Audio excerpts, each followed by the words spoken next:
Dragi prijatelji, dobrodošli u još jednu epizodu Zločina i senke. Večeras ću vam ispričati jednu neobičnu priču koja se desila u Požarevcu i radi se o navodnoj krvnoj osveti iz Požarevca. Zašto kažem navodna? Pre svega, krvna osveta u Srbiji je jako redak slučaj. Desi se malte ne jedan slučaj u 10 ili u 20 godina. Kad kažem u Srbiji, mislim znači na centralnu Srbiju i na Vojvodinu. Što se tiče dole Sandžaka, tamo se i desi tako s vremena na vreme neki vid krvne osvete i to najviše u onom delu prema granici Crne Gore i prema Kosovu. Kosovo, kao naša južna pokrajina, administrativno, zvanično još uvek je u sastavu naše zemlje, ali u svakom drugom pogledu oni funkcionišu kao posebna država i imaju neke svoje zakone, imaju svoju policiju i tako funkcionišu, priznati su od mnogih zemalja. Što se samog Kosova tiče, dole je krvna osveta, kao što i svi znamo, zastupljena već vekovima. Tako da večeras nećemo pričati o krvnim osvetama koje se dešavaju svakodnevno malte ne na Kosovu, u Albaniji i u nekim delovima Crne Gore. Pored država iz našeg okruženja, krvna osveta je zastupljena i u nekim delovima Hercegovine, to je isto znači naše susedstvo. Prisutna je na nekim mediteranskim ostrvima kao što su Sicilija, Korzika, Krit i Sardinija. Ima je takođe znači u južnoj Italiji, najviše u okolini Napulja, a u nekim vanevropskim državama zastupljena je u predelu Kavkaza, najviše u Čečeniji, to je bivši Sovjetski savez, zatim u severnom Iranu i u Afganistanu, u oblasti Tora Bora među Paštunima. Takođe, taj narod koji živi u oblasti Tora Bora živi i u zapadnom Pakistanu. Isto primjenjuje krvnu osvetu kao deo tradicije i to je kod njih zastupljeno kao pravilo malte ne u ovakvim slučajevima. I ima je doduše i u nekim afričkim zemljama, doduše koje su pretežno nastanjene islamskim stanovništvom, to je znači Somalija i jedan deo Konga. Hteo bi samo da kažem da je u tim zemljama, pa uključujući i u ovim evropskim iz našeg okruženja, krvna osveta malte ne propisana nekim pravilima koja se vekovima poštuju, jer ako se odstupi od tih pravila, krvna osveta nije prava krvna osveta, nego prelazi u neki drugi vid osvete ili ubistva. Što se tiče ovde našeg okruženja, mislim prvenstveno na Kosovo, Albaniju i Crnu Goru, primjenjuje se zakon Leke Dukadžinija koji je iz srednjeg veka i u kome je tačno propisano kako se krvna osveta vrši. Takođe, kada se počinje u krvnoj osveti, prvo se odbija ušur krvi od porodice kojoj je naneta šteta i glava porodice koja traži osvetu se izjašnjava na koji način će uraditi osvetu. Da li će osveta biti samo primenjivana prema punoletnim muškarcima ili su u tu priču uključena i deca, a neretko sada u 21. veku u Albaniji su u tu priču uključene i žene. Tako da imamo malte ne desetine hiljada ljudi i dece koji žive u kućnim zatvorima zato što se boje krvne osvete. U ovim oblastima postoje znači i mirovna veća koja čine najugledniji ljudi tih plemena i sela i pokušavaju da te krvne osvete smire, da bi se doneo mir u regionu.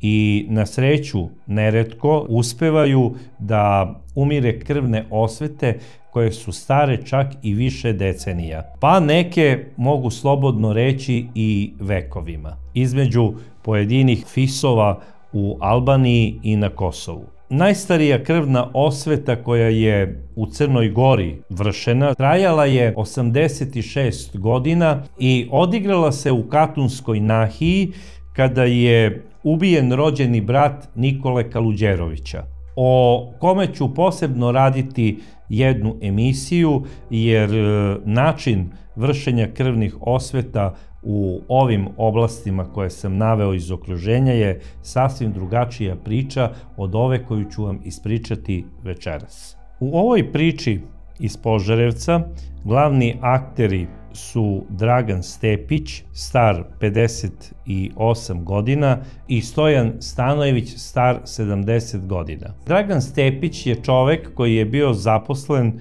u preduzeću za puteve u Požarevcu i radio je kao rukovodilac radova na terenu. On je imao srednju građevinsku školu i u tom preduzeću je važio za dobrog radnika. Preduzeće za održavanje puteva iz Požarevca je imalo taj svoj sektor gde je radilo malte ne u čitavom Braničevskom okrugu, odnosno od Požarevca pa sve do Donjeg Milanovca. Dragan je važio za jednog iskusnog rukovodioca i dugo godina je radio u ovom preduzeću. Malte ne od završene srednje škole, on se odmah zaposlio u istom i dogurao je znači do tog nekog šefa izvođača radova na terenu. U međuvremenu on se oženio, zasnovao je svoju porodicu i imao je jednu ćerku i 3 sina.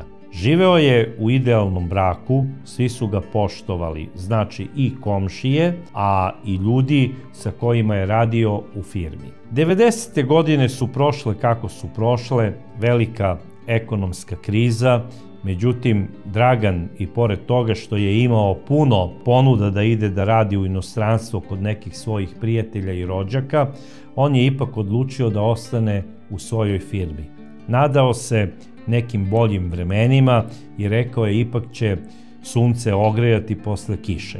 Došla je i 2000. godina, bile su neke demokratske promene, mnogo toga se promenilo u zemlji Srbiji, pa i u samoj privredi. Malte ne, sve te firme su počele da se privatizuju. Preduzeće za puteve Požarevac nije odmah krenulo sa privatizacijom, još uvek je bilo državno preduzeće i ljudi su onako računali, ako radimo u državnoj firmi, to je ono neka sigurica, bez obzira što su plate malo slabije, ali državni posao je državni posao. Međutim, u tom nekom periodu mnogi su i otišli da rade za inostranstvo. PZP Požarevac je zbog velikog problema odlaska njegovih radnika što u penzije, a mnogi mladi su znači otišli da rade Italija, Nemačka, ipak za inostranstvo, bilo je prinuđeno da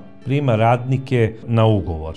U periodu 2002. godine jedan od tih radnika bio je i jedan mladić koji je tada imao 33 godine i zvao se Jovica Stanojević. Jovica Stanojević je bio mladić koji je bio onako jako vredan, voleo je da radi, nije znao da kaže ne i kad je bilo najgore vreme, znači kiša, bilo šta, on je uvek bio, ono što se kaže, spreman da svojim šefovima kaže dobro, ok, bez obzira što imam slobodan dan, dolazim da odradimo posao. Jovicu su svi zbog toga cenili i poštovali. A Jovičin otac je upravo bio Stojan Stanojević, koji je spomenut na početku priče i o kome ćemo malo kasnije više govoriti.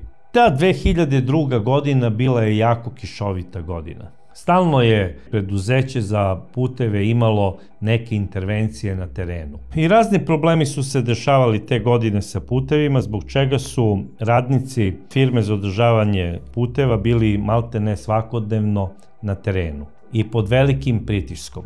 Jednog dana, 18. juna 2002. godine, firma za održavanje puteva morala je da odradi i jednu intervenciju na lokalnom putu koji ide od Požarevca ka Kučevu. Tačnije u mestu Zabrega. U selu Zabrega, najverovatnije zbog njegovog samog položaja, došlo je do poplavljivanja nekih kuća koje su se nalazile pored samog puta i putna sekcija je znači morala da odradi neke poslove u smislu kopanja tih kanala za odvod vode. Tu je upućena jedna grupa koju je upravo predvodio kao rukovodilac Dragan Stepić. I kada su došli tamo na terenu, oni su zatekli jedno veće oštećenje koje nisu očekivali. I oni su počeli da izvode rad na terenu, međutim, na njihovo iznenađenje, valjda zbog konfiguracije terena, kanal koji su kopali prešao je dozvoljenu granicu od 1 metra, jer po zakonu Republike Srbije sve putne sekcije na teritoriji Republike Srbije ne smeju da izvode nikakve radove ako su dublji od 1 metra. Sad, ovde je valjda zbog konfiguracije terena morao da se izvede rad koji je otišao par metara više, odnosno kopalo se, kako je sud utvrdio, na neku dubinu od oko 3 metara. Pošto se nekoliko dana izvodio taj posao, prolazili su kamioni i pošto je već iskopan šanac, bez obzira što je ono bilo obeleženo kako su, dokle oni iskopali, asfalt je trpeo pritisak i on se na neki način ulegao. I bilo je samo pitanje trenutka kada će se, recimo, odcepiti taj asfalt i da padne u onaj šanac koji su radnici iskopali.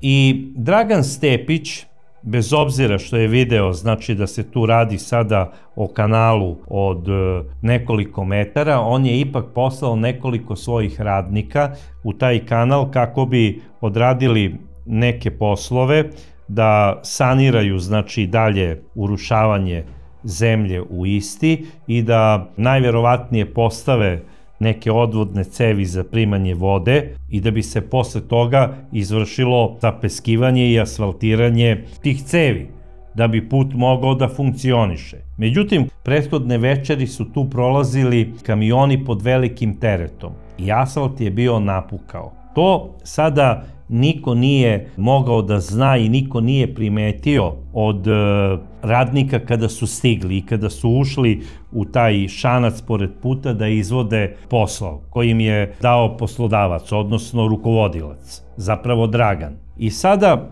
Jovica je bio na licu mesta i Jovica je sišao u kanal kao pomoćni radnik. Bili su tu i neki radnici koji su već dugo godina u toj putnoj sekciji, radili su. Neki su se snebivali da li da uđu ili ne, zato što su znali da oni nisu stručni da izvode radove na velikim dubinama. Kao što sam rekao, sve što je preko 1 metra, putna sekcija to ne radi, nego se zovu adekvatne firme koje odrađuju taj deo posla. Sada, da li je neko iz centrale Draganu naredio da to odrade oni, da bi se to jeftinije prošlo ili ne, ja to sada ne znam. Ali putna sekcija Požarevac je znači ušla u jednu riskantnu akciju otklanjanja kvara na putu. Radili su nešto za što nisu stručni i to sa ljudima koji su bili ugovorci. Pritom, na toj velikoj dubini nisu bili ni adekvatno zaštićeni, nisu imali sigurnosne šlemove. I da zlo bude veće, u jednom trenutku oštećeni deo asfalta se odlomio u jednoj određenoj dužini i širini i upao je u taj kanal. Jedan od radnika je teže povređen, a nažalost Jovica Stanojević, star 33 godine, zadobio je smrtne povrede zato što mu je deo asfalta pao pravo na glavu, polomio mu je vrat, nekoliko kičmenih pršljenova i on je na mestu ostao mrtav. Njegova porodica je bila u šoku. Otac Stojan, majka Divna i sestra Sonja. Izgubili su najmilijeg člana porodice. Nastao je jedan pravi haos. Doduše, u celoj firmi svi su bili tužni. Naravno, tugovali su i za teško povređenim kolegom, ali na sreću on je preživeo.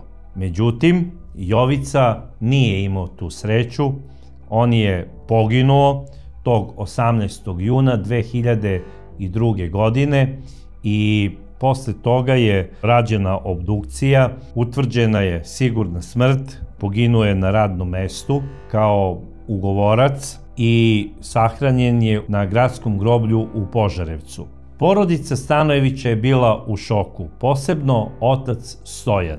On nikako nije mogao da se pomiri sa tim da je izgubio sina jedinca. Naravno, imao je on i mlađu ćerku Sonju, međutim, sina je voleo najviše na svetu.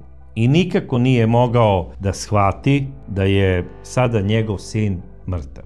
Posle sahrane, ukućani su primetili da Stojana nema i krenuli su da ga traže. Tražili su ga kod mnogih prijatelja, tražili su ga i u nekim kafanama po Požarevcu, međutim, na kraju su došli na ideju da posete grob gde je sahranjen Jovica. I na opšte zaprepašćenje svih, zatekli su tamo Stojana kako leži preko humke gde je sahranjen njegov sin i plakao je i naricao je. Grlio je humku i molio je mrtvog sina da ustane iz groba kako bi zajedno otišli kući.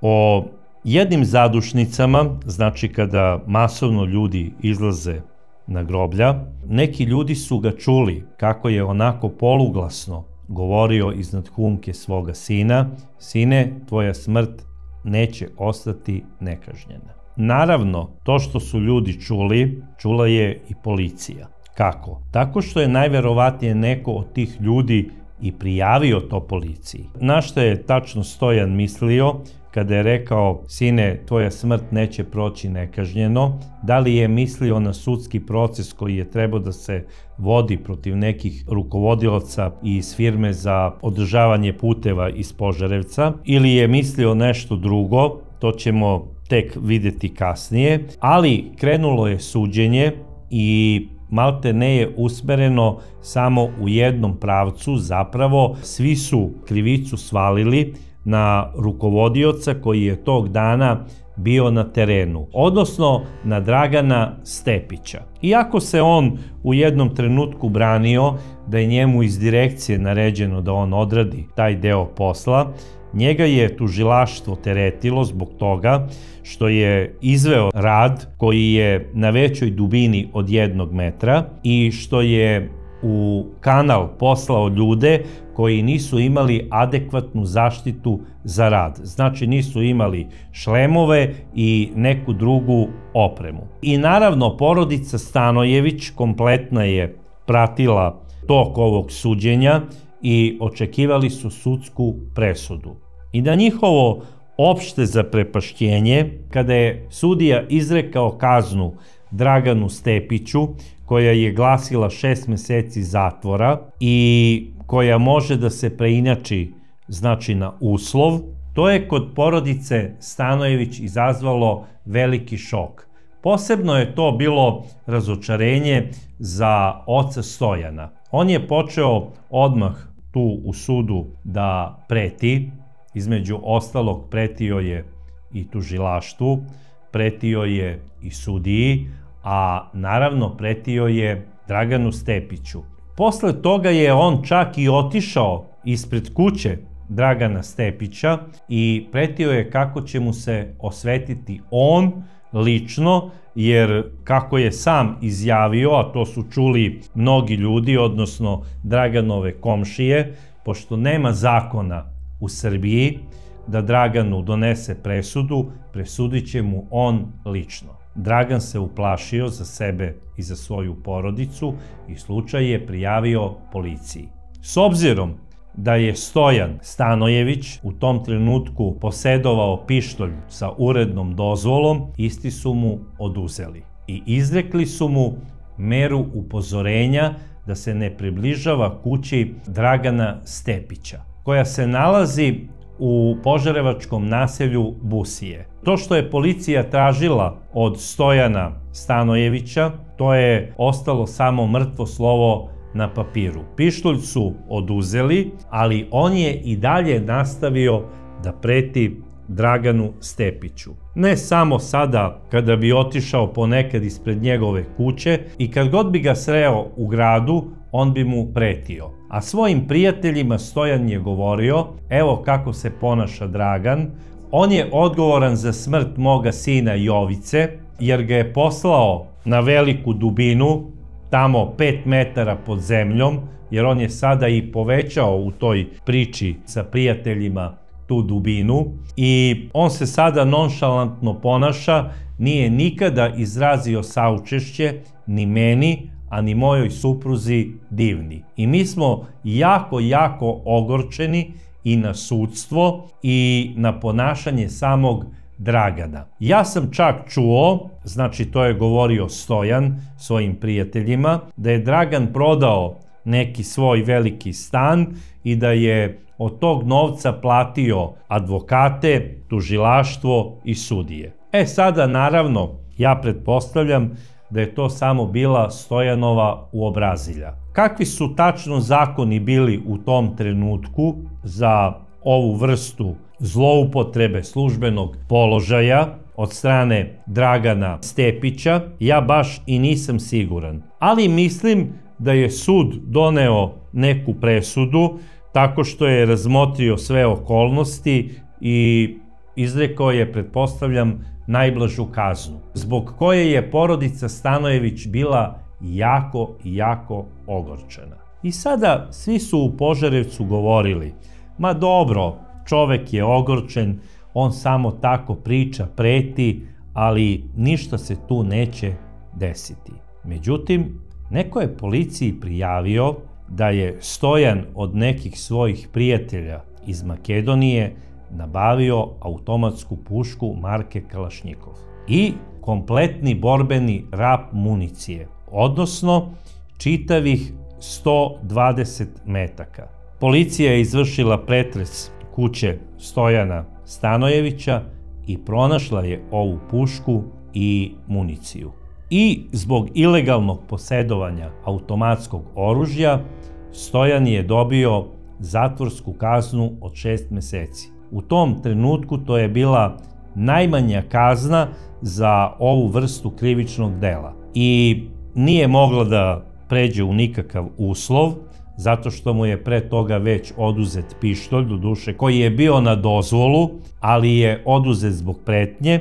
On je upućen na izdržavanje zatvorske kazne u Padinskoj skeli i kaznu je tamo i izdržao. Posle izlaska iz ovog zatvora, Stojan je postao još ogorčeniji i počeo je sve više da preti Draganu i njegovoj porodici. Čak je govorio da će jednog dana Bog sve vratiti onako kako treba. Na što je tačno mislio, to je samo Stojan znao u tom trenutku, ali su mnogi upozoravali Dragana da povede računa o svojoj deci, prvenstveno misleći na njegove sinove, da slučajno Stojan ne pokuša osvetu u tom pravcu. Međutim, Dragan je rekao, ljudi, pa gde vi živite? Pa ovo je ipak Srbija, nije ovo Albanija. Neće se on svetiti mojoj deci, a na kraju krajeva, ako nešto ima protiv mene, on će sigurno pokušati neku svađu sa mnom.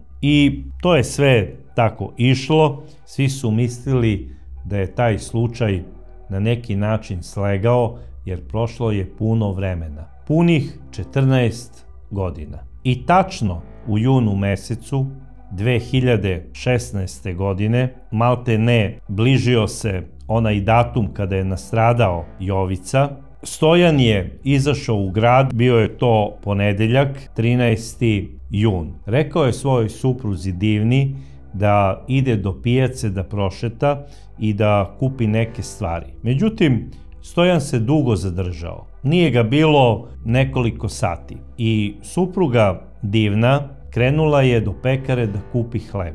i negde oko 15 do 11 ona ga je srela nekih 50 metara ispred njihove kuće. Stojan je išao u pravcu kuće, nosio je do duše jednu kesu sa hlebom i pitao je onako nekim vrlo čudnim tonom svoju suprugu, divnu, da li je ona slučajno dok je izlazila iz kuće primetila neku grupu radnika koja izvodi neke radove tu u blizini. I ona je rekla, Bože Stojane, šta je s tobom, nisam primetila nikog, a gde si ti dosad? Pa kaže, šetao sam tu oko pijace i sada idem kući. Gospođa divna je otišla, znači, do pijace da kupi sada neke druge stvari, pošto je videla da je Stojan kupio hleb, ali nije mogla ni da pretpostavi šta će Stojan da uradi. On je otišao do kuće, ostavio je onaj hleb i uzeo je ni manje ni više nego pištolj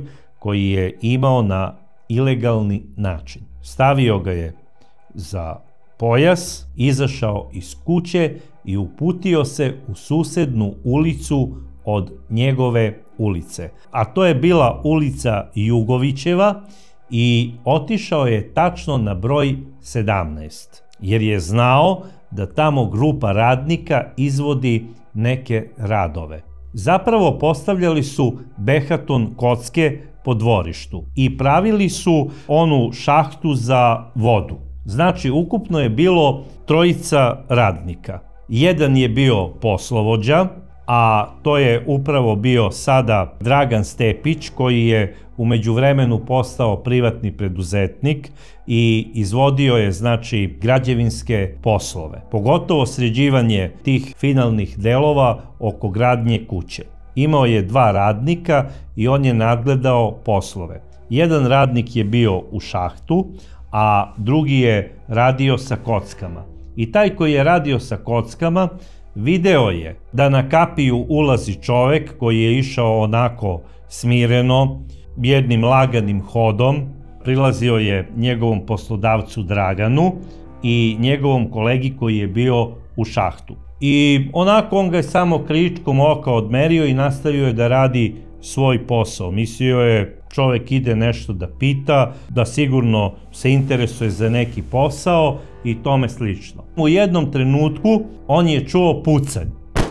Okrenuo se i video je kako taj isti čovek drži na nekih 30 centimetara od tela Dragana Stepića pištolj uperen u njegov stomak i gleda kako se sada Dragan hvata za stomak u predelu, znači, pupka, kako se savija i pada. Kolega iz šahta je istrčao, odnosno iskočio, ali je stajao onako sav zabezeknut i raširenih ruku, jer nisu smeli ništa da urade prema Stojanu, zato što je bio naoružan. Ono što su primetili da je pištolj bio neobično mali, kako su oni opisali damski, i pucanj se malte ne jedva čuo. Ličio je kao na pucanj neke slabije petarde. Međutim, to se radi o pištolju koji je izuzetno malo kalibra, to je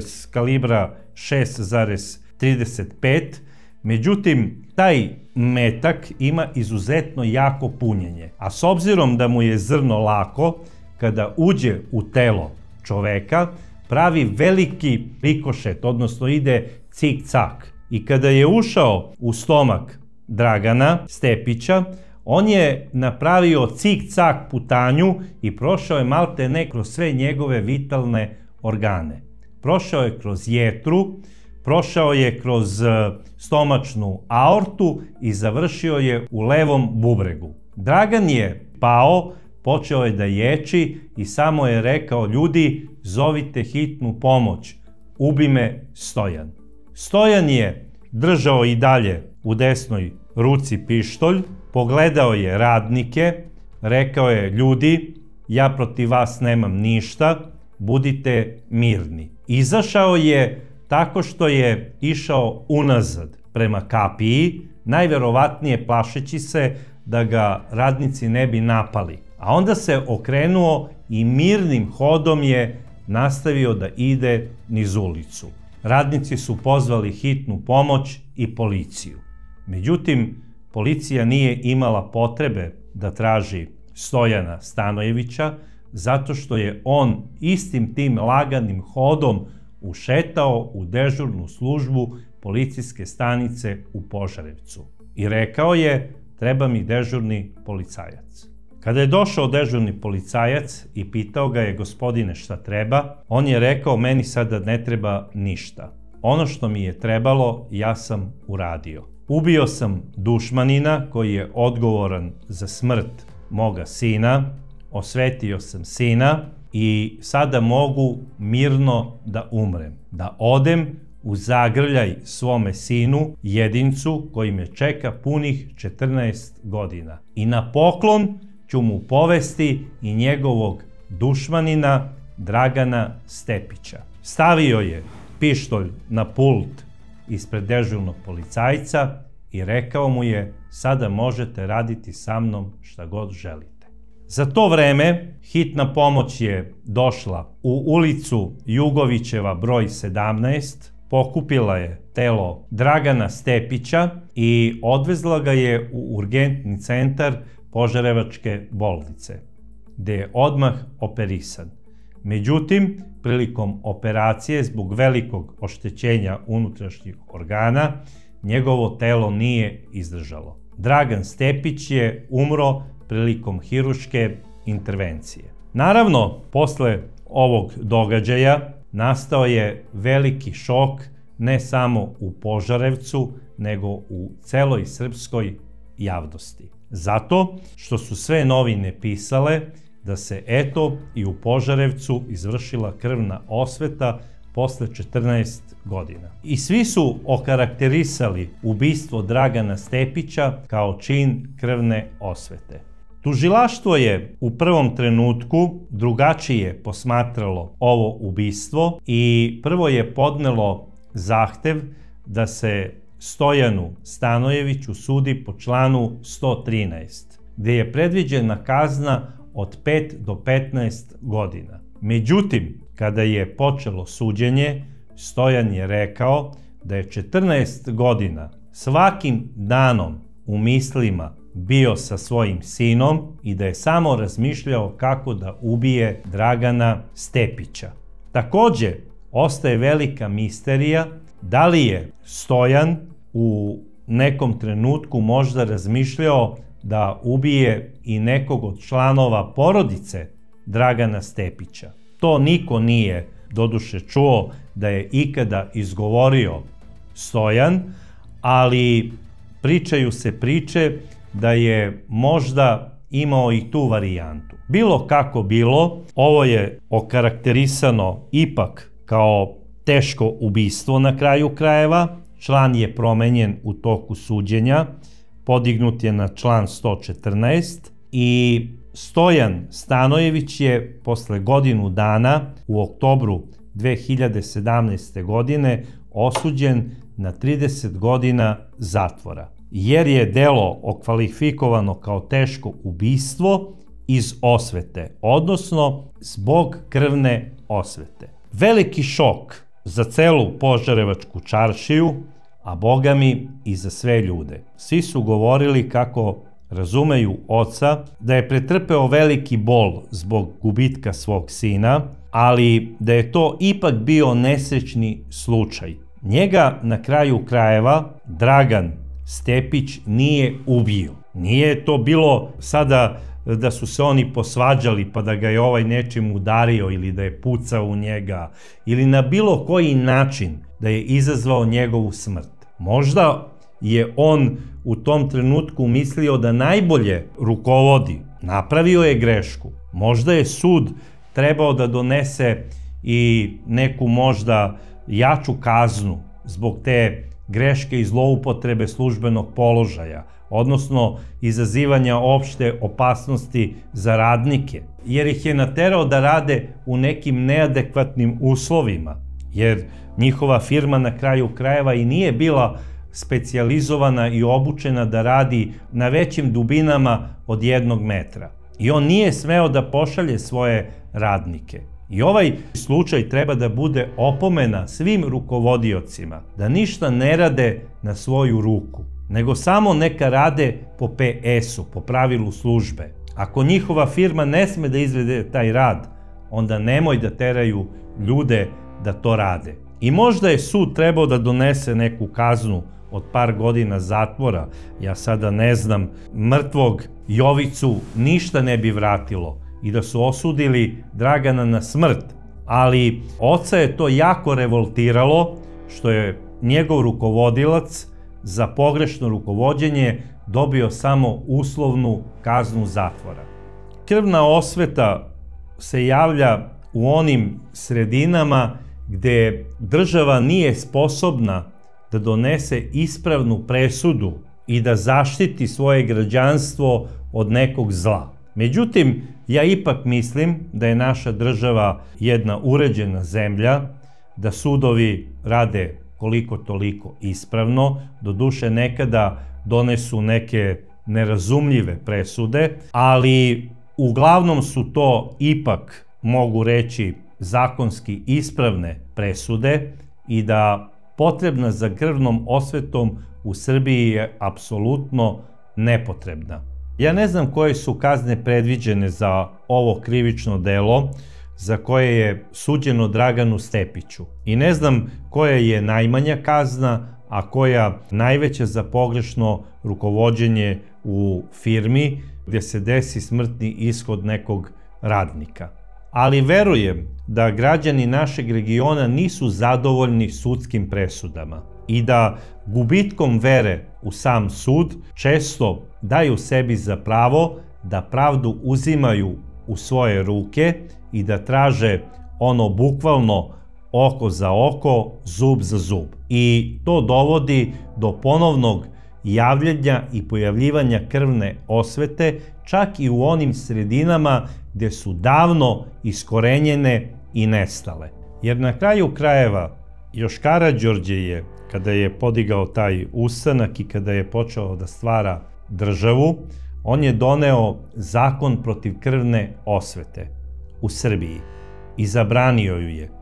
I po tom zakonu svako ko uradi krvnu osvetu morao je da bude osuđen na smrt. Hteo je da je iskoreni po svaku cenu, ne zato da bi on pobio što više ljudi u tim nekim svojim sudskim procesima, nego da bi nas ujedinio. Hteo je da stvori građansku državu i da se ta država razlikuje od nekih drugih sredina, jer je hteo pravnu državu i zakon države, a ne zakon plemena. I uspeo je u tome. Srbija, bez obzira što je naseljena uglavnom iz oblasti gde je krvna osveta i tekako zastupljena, u nekih, znači zadnjih 100 i nešto godina, malte ne da ih i nema. S vremena na vreme se evo pojave i izazovu opšte zaprepašćenje. Ali je s druge strane taj isti Karađorđe imao veoma stroge zakone za počinioce drugih krivičnih dela. Tako da za krvnu osvetu nije ni bilo prostora, a nije ni bilo potrebe. Dragi prijatelji, ja bih vas molio da u vašim komentarima napišete vaše mišljenje da li je Stojan Stanojević postupio ispravno ili je ipak počinio strašan zločin zbog koga je na kraju krajeva, mislim sa pravom, osuđen na 30 godina zatvora. To što je izgubio sina, to je nešto zaista strašno, ali mislim da je to ipak bio nesrećni slučaj. I da bez obzira o kakvog god krivičnom delu se radi, ne smemo uzimati stvar u svoje ruke. Verujem da će sudovi savesnije da rade svoje poslove i da neće biti potrebe za ovakvim osvetama u budućnosti. Takođe bih vas molio da mi napišete da li se nešto slično desilo možda i u vašim sredinama i kraju gde živite. A mi se vidimo u sledećoj epizodi Zločina i senke.